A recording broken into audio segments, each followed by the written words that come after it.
Greetings, salutations, and welcome back to Let's Play Dragon Age Origins Ultimate Edition Blind.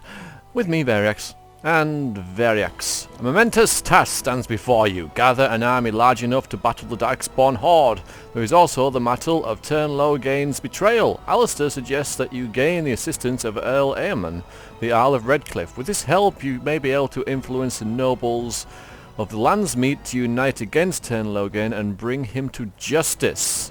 Let's go ahead and load that. So currently we are sat in our party camp having just left Lothering. And I have to decide where we're going to go now.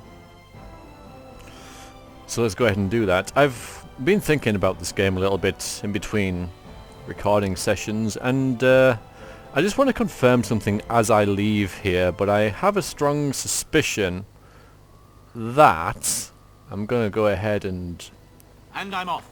go right now.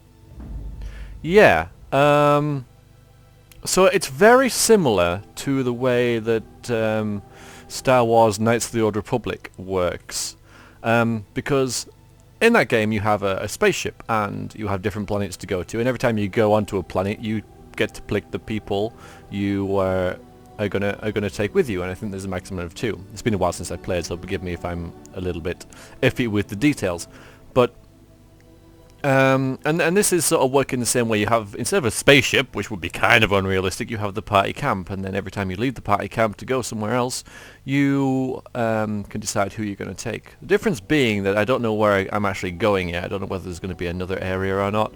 So I wouldn't mind seeing the world map before I get to this screen, to be honest, so I can decide who I'm going to take where and whatever. And also, if we... Can we get out of this? Can I press escape and just not... No, I have to pick people. Well, another thing I've noticed is between this and Star Wars and Knights of the Old Republic, in that game, I'm going to keep this spoiler free, you have to go to a certain number of areas in order to get to a different area to sort of finish the game. So you have 4 different sort of planets you have to go to in order to progress through the game. And this game is kind of following a similar sort of thing, as in you got to go to the elves, the dwarves, and the circle, and Redcliffe as well, in order to get to a certain area. So it seems like the game's sort of like set up in a very similar way, which, you know, you might think that's kind of reasonable, because Knights of the Old Republic works so well, and BioWare made that game, so it's like, hell, you know, we'll just take that sort of structure and put it into Dragon Age, and I can't blame them for that, because it works so well, and I mean, the stories are different enough that that it's not like blatantly just copy pasting the same design, because it just isn't. Anyway, I've got to decide where the hell I'm going, really. So we've got a couple of choices. But I think we're going to start to head towards Redcliffe. I really want to see the map, though. Can I just, like... I don't want to accept this. Because it would depend on the geography of the land where exactly we go. And I regret moving into this screen now, because I can't press M to look at the map or do anything. So I don't know where I'm going. I am going to take Alistair with me. And Bounder, because I do want another, yes, good old Bounder, another sort of like melee character. So it's just between these two, and what I'm going to be doing is head towards Redcliffe, because I know a few people have mentioned that there is a point in the game where you can branch out into different areas, and I think this is it. And a couple have mentioned going to the circle first, and I think that Redcliffe is more pressing, because the Earl there is dying, and I think that's more of a pressing thing. The circle is going to be there for, you know, forever sort of thing. And I'm also not sure how keen Verax is going to be to go back home, because leaving there, which wasn't that long ago it seems, you know, we're talking maybe a matter of weeks, if that. You know, he didn't leave on the best sort of terms with everybody there. So going back there now, you know, he wants to, but then again, he's sort of aware of it, and he's not like he knows he has to, but this business at Redcliffe is sort of the main point. So we're going to head towards Redcliffe at least. And in that end, I'm going to take Liliana rather than Morrigan, because Morrigan is a wild mage and everything, and I know people are after, well, people are after all of us, but she's just going to add more...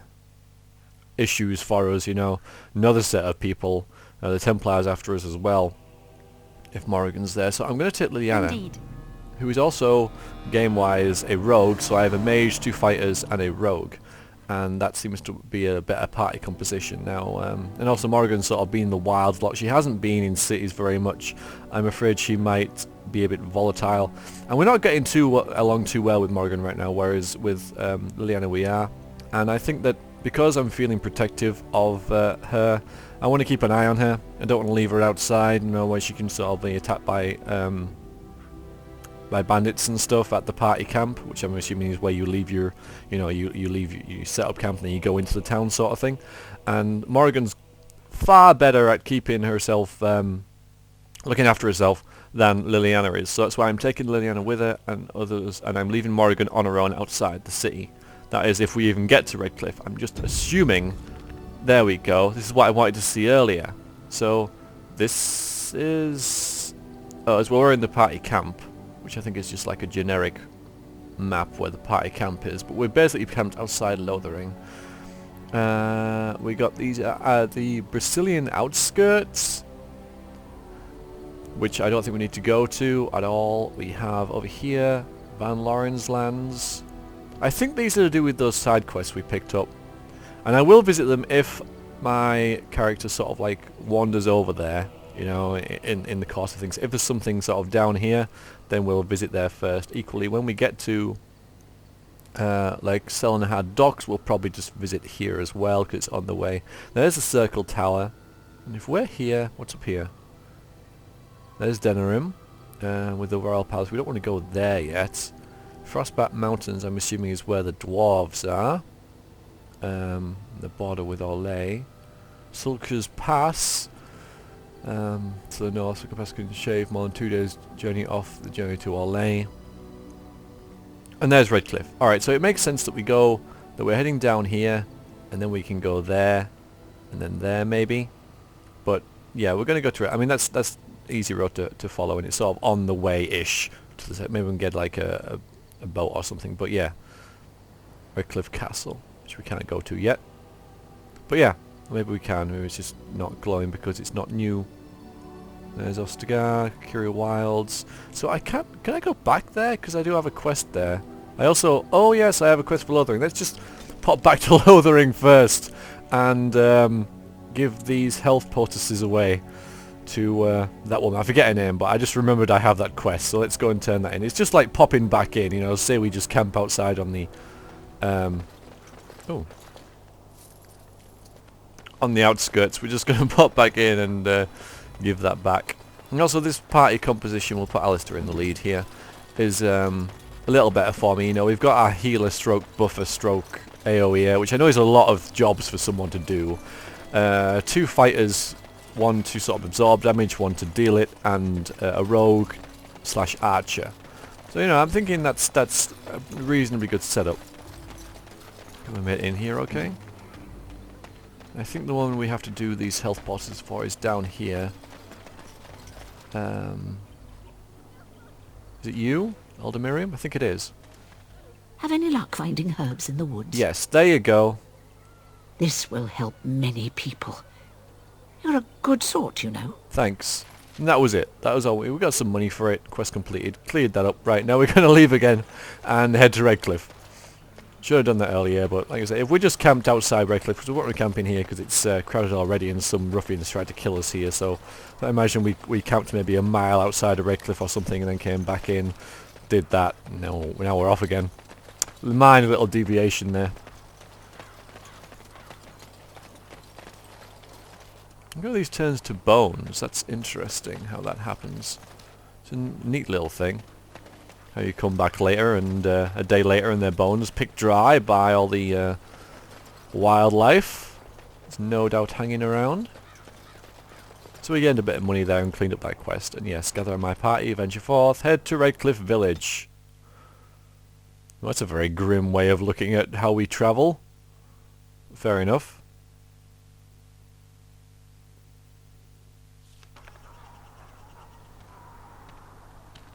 Look, can we talk for a moment? I need to tell you something. I should probably have told you earlier. Big castle. Big castle. I love big castles. That's... Let me guess, you're an idiot. Can it wait? No, no. What's on your mind? I told you before how Al Eamon raised me, right? That my mother was a serving girl at the castle and he took me in? Yep. The reason he did that was because, well, because my father was King Marek, which made Kaelin my half-brother, I suppose. Wow. So your father was the king. Does that not make you the heir to the throne? So you're not just a bastard but a royal bastard. I think you might have told me this before? Why did you wait to tell me this? No, does that make the heir to the throne? That was my initial thoughts. I'm going with that. Maker's breath, I hope not. I don't think so. You don't think so, do you? I'm a bastard. And nobody even knows about me. I would have told you, but it never really meant anything to me. I was inconvenient, a possible threat to Kaelin's rule, and so they kept me secret. I'd never talked about it to anyone. Everyone who knew either resented me for it or they coddled me. Even Duncan kept me out of the fighting because of it. I didn't want you to know as long as possible. I'm sorry. Can't believe you were so stupid. You still, does Logan? That's kind of important, because might be another reason why he's after us if we have an heir to the throne with us. And if he's after that, then obviously he's going to go after Alistair to just eradicate that little threat. Why wouldn't he? He was King Marek's best friend. I don't know if that means anything, though. I certainly never considered the idea that it might ever be important. At any rate, that's it. That's what I had to tell you. I thought you should know about it. Well, thanks. You're the heir to the throne, then. We can use this to our advantage. I'm not going to be so callous, I think. I'm not so... I think Varix is having to grow up pretty fast as a character. He started out as a bit of a rogue and a... you know, quite confident and cocky, and now he's been brought down to earth, but he's been forced in this situation where he has to grow up fast, but he's still not so callous and cold and calculating that he's going to say that. So you're the heir to the throne, then? Let's hope not. I'm the son of a commoner and a Grey Warden to boot. It was made very clear to me early on that there was no room for me raising any rebellions or such nonsense. And that's fine by me. No, if there's an heir to be found, it's Al Eamon himself. He's not of royal blood, but he is Kaelin's uncle, and more importantly, very popular with the people. Though, if he's really as sick as we've heard... Oh no, I don't want to think about that. I really don't. So there you have it. Now can we move on? And I'll just pretend you still think I'm some nobody who was too lucky to die with the rest of the Grey Wardens. Yes, indeed. Al Eamon is sick, and so that's why we're here, because, you know, if he dies, then that's another blow to our cause, and he could be a good ally, so that's why we've come here first. I say, just think I'm some nobody who was too lucky to die with the rest of the Grey Wardens. Might have a little bit of a, you know, little bit of a banter him with as you command, my prince, and you know, I like Alistair. He's a good sort, and you know, he's very likable, and I'm going to have a bit of a laugh with him. Oh, lovely. I'm going to regret this. Somehow I just know it.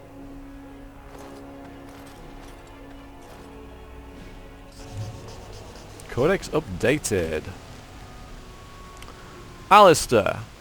Okay, let's see. Got one in culture and history as well, but I think Alistair's been updated. The Owl's wife, Isadil, I think. I know I'm pronouncing things wrong and that's really annoying some people, but yeah. Might just do it just to keep annoying you. Because I'm that sort of guy. I suspected the reason her husband took interest in the welfare of the seventh child is that Alistair was Eamon's son. Yeah, she insisted that the boy be sent away to the Chantry, but that was not true. Unfounded, however, Alistair was not Eamon's son, but King Marek's. Eamon sheltered the boy to hide his existence from Queen Rowan, Eamon's sister. Oh, it's getting complicated. And where's this thing about Redcliffe? I don't know whether this is... I've read this before. I'm going to read it again. King Selenhand therein once famously declared, the fate of Redcliffe is the fate of all Ferelden. Certainly the castle is the first and last defence for the sole land route into Ferelden, and the country has never fallen to any force that did not first capture Redcliffe. The castle, which despite being 3 times captured, is popularly described as unassailable. Also guards one of the largest and most prosperous towns in Ferelden. Redcliffe village is well situated near the mountain pass to Orzammar and the Orlesian border, and also serves as a centre of foreign trade. For these reasons, Redcliffe is accounted an heirling despite the smallness of the domain. The inhabitants of Redcliffe village are primarily fishermen or merchants who ship dwarven goods through the pass from Orlais to Denerim. When the entire village smells of Folt's smish on certain late autumn mornings, the merchants in their finery do their utmost to pretend otherwise. Okay.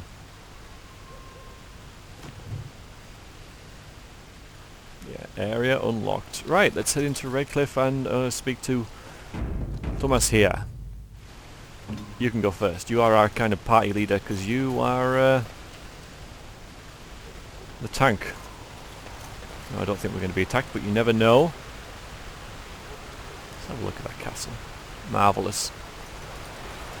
Hi. I thought I saw travellers coming down the road, though I scarcely believed it. Have you come to help us? I don't even know who this guy is, so I'm not going to demand to see the L straight away. What do you mean if there's a problem? Get out of my way, I have no time for Jack Lawslot. No, I'm not going to be rude. What do you mean? Is there a problem? So you don't know? Has nobody out there heard? No, guy, it's not going to be simple. Oh yeah, we're going to go with this, okay? I heard the airman is sick, if that's what you mean. He could be dead for all we know. Nobody's heard from the castle in days. We're under attack. Monsters come out of the castle every night and attack us until dawn. Everyone's been fighting and dying. We've no army to defend us. No Arl and no king to send us help. So many are dead, and those left are terrified they're next. Hold on, what is this evil that's attacking you? I don't rightly know. I'm sorry, nobody does. I should take you to Ban Tegan. He's all that's holding us together. He'll want to see you. Ban Tegan, our Lehman's brother. He's here. Yes. It's not far, if you'll come with me.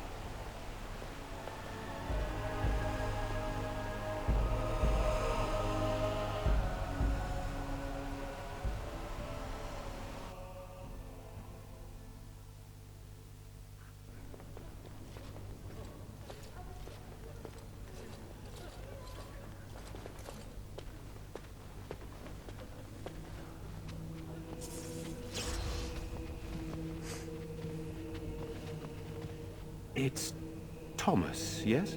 And who are these people with you? They are obviously not simple travelers. No, my lord. They just arrived, and I thought you would want to see them.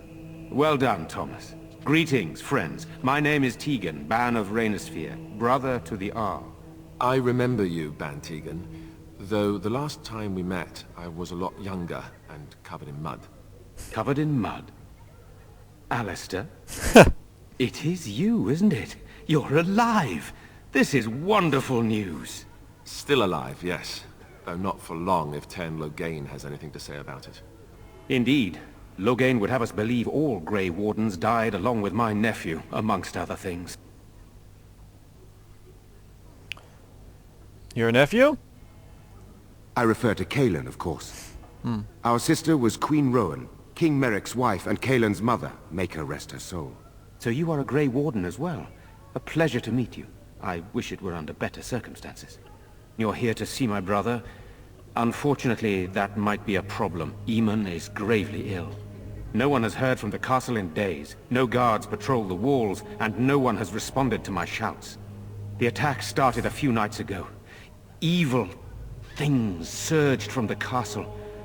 We drove them back, but many perished during the assault. Things coming from the castle is probably not good. What evil things are you talking about?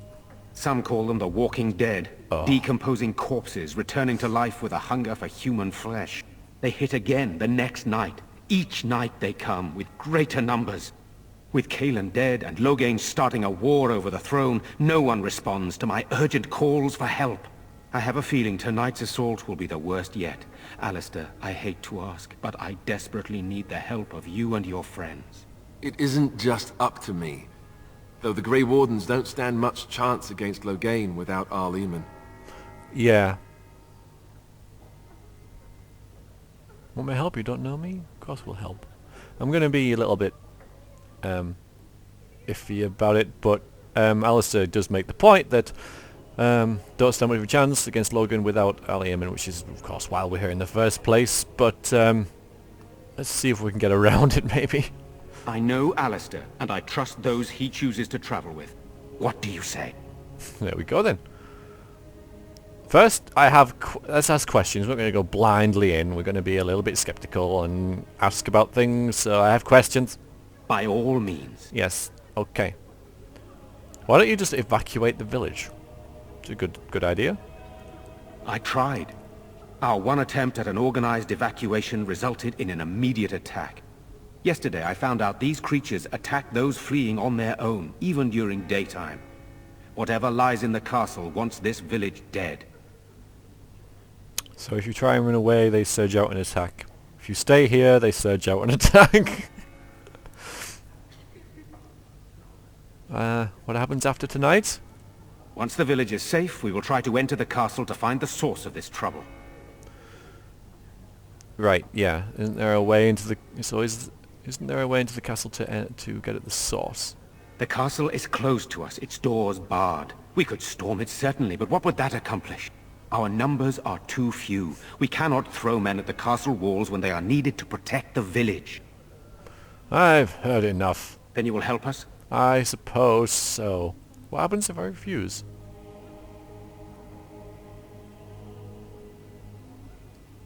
Let's ask that. What happens if I refuse? Then I would have to kindly ask you not to get in our way. Fine, but yeah, yeah, obviously. We need to do it for Alistair, really, and to get the Isles. So yes, we will help. Thank you. Thank you. This means more to me than you can guess. Thomas, please tell Murdoch what transpired. Then return to your post. Yes, my lord. Now then, there is much to do before night falls. I put 2 men in charge of the defense outside. Murdoch, the village mayor, is outside the chantry. Sir Perth, one of Eamon's knights, is just up the cliff at the windmill, watching the castle. You may discuss with them the preparations for the coming battle. I want to discuss the situation with you. Of course. I don't think there's anything... Okay. Right, so we do have some things to ask here. Do we have any knights? I have those few who returned from their quest. You know of this, yes? To get the, the Urn of Sacred Ashes. That's one I do know about that. Yes, I question Isolde's decision to send so many knights in search of this relic. But I am a practical man, whereas she is a woman of great faith. Sir Perth was one of the knights sent on this quest. Perhaps you should speak to him if you wish to learn more. Alright then. Why are you in the chantry with the villagers? Why? Yeah, why? Sir Perth insists. He wants me to be with the villagers, so everyone he needs to protect is in one place. I don't mind, to be honest. The point of all this is to protect the villagers, and I can do that best here. This is the last line of defense, should things go amiss. Makes sense. No, it does make sense. Should things go amiss? Should the monsters find their way in. I would prefer not to fight in the chantry, but if they come, then so must it be. We could bring some men in to stand beside me, but I'd rather keep the monsters away from the villagers if possible. What exactly are these things that attack the village? I do not know. They seem to be walking corpses, men with rotting flesh that continue to attack even with the gravest injuries. All I know is these things don't fall easily. You hack them to pieces and still they come. You've got to shoot them in the head. What happens after this battle's over? Hopefully we can find the source and stop it before it causes any more damage. With luck, we'll also find Eamon and be able to help him. Alright, well the reward speaks for itself, so I should get back to work. Very well. Not Luck that be I've- with you, my Not that friend. I've started work yet, but... Right then. So, people approve. Quest updated, Codex updated, okay. Updated, of course, so I don't know what bits I've read before and what I haven't, but... I don't think I've... I'll have to read it all to remind myself about... He just said the name and I've already... It's forgotten. I'm going to call it Izzy, which is probably not the best name for her, but yeah, Izzy. Okay. The island of Redcliffe was a source of constant trouble for the Emperor Revelli during the occupation. It was rumoured that since each new report sent the Emperor into a fit of rage, his court had taken to poisoning messengers before they could deliver their accounts. Izzy's family was the 10th to be given the difficult task of governing Redcliffe, and since most of the previous Isles had either been murdered by their bands or beheaded by they did not approach the job with a great deal of enthusiasm. Izzy met Eamon, not realising he was the rightful heir to her father's domain, and quickly became smitten with him for being part of the resistance. Never mind that it was her family he was resisting. Perhaps a bit too romantic for her own good, she insisted upon staying behind with Eamon when the rest of her family was driven out. And of course, we have a quest! A noble quest!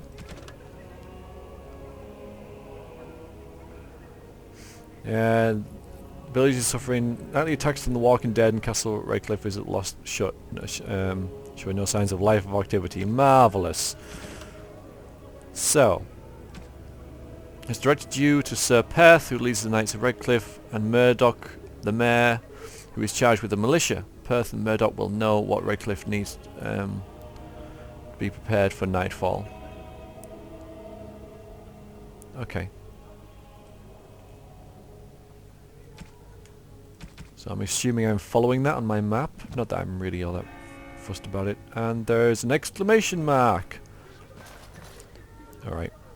It's reasonably safe here. So villages, Charles, bookshelves. There's someone. Oh, I'm getting a bit of keyboard lag. That's always a pleasure. Let us pray. Blessed art thou who exists in the Maker's sight. I don't think I want to Blessed interrupt art thou that really. Who seeks his forgiveness. I'm scared, Mother. When are the bad men coming? Soon, darling. Don't worry. Everything will be all right. I want to go home. Where's Father? Why can't we go home? I already told you. Father is outside defending the village from the bad men. We must stay here and be brave. Can you do that? I guess so. You have to. Demonic possession. That sounds awesome. Why do demons seek to possess the living? History claims they are malevolent spirits, the first children of the Maker, angry at the Creator for turning from them and jealous from the creations he considered superior. They stare across the veil at the living and do not understand what they see, yet they know they crave it. They desire life. They pull the living across the veil when they sleep and prey on their psyche with nightmares. Whenever they can, they cross the veil into our world to possess it outright. Lot on this one. We know any demon will seek to possess a mage, and upon doing so will create an abomination. Most of the world does not know, however, that the strength of an abomination depends entirely on the power of the demon that possesses the mage. That kind of makes sense. It is true, in fact, all possessed creatures, one demon is not the same as any other. Demons can, for instance, be classified. Enchanter Bram's categorization of demons into that portion of the psyche that they primarily prey upon has held since the Tower's Age. According to Bram, the weakest and most common demons are those of rage. We know about this. Then hunger, sloth, pride. Oh no, pride. I might read all this anyway, but I kind of know this. They are least intelligent and prone to violent outbursts against anything living. Is this been updated or is it new?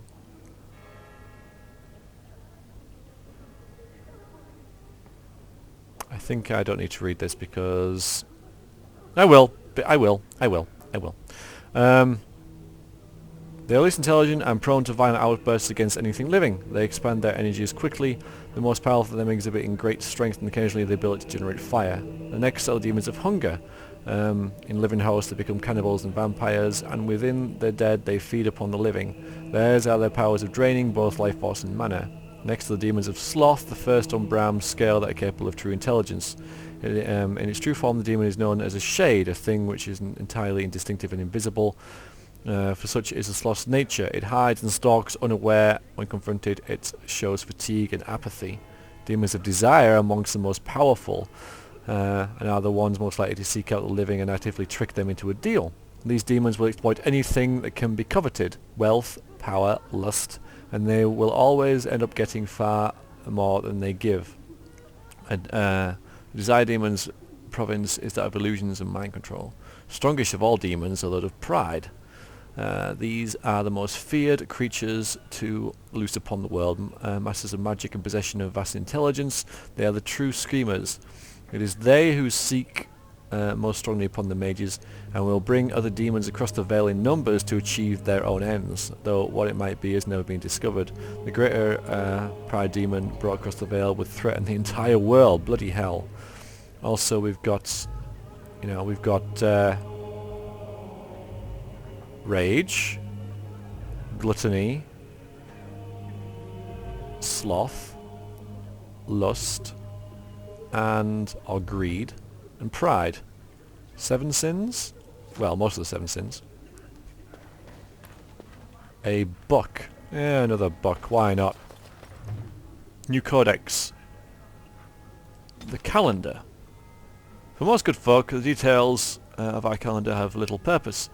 It is useful only for telling them when the summer day festival will be held and the snows are expected to begin, when the harvest must be complete. The naming of the years are a matter for historians and taxmen, and few, if pressed, could even tell you the reason that our current age is named after dragons.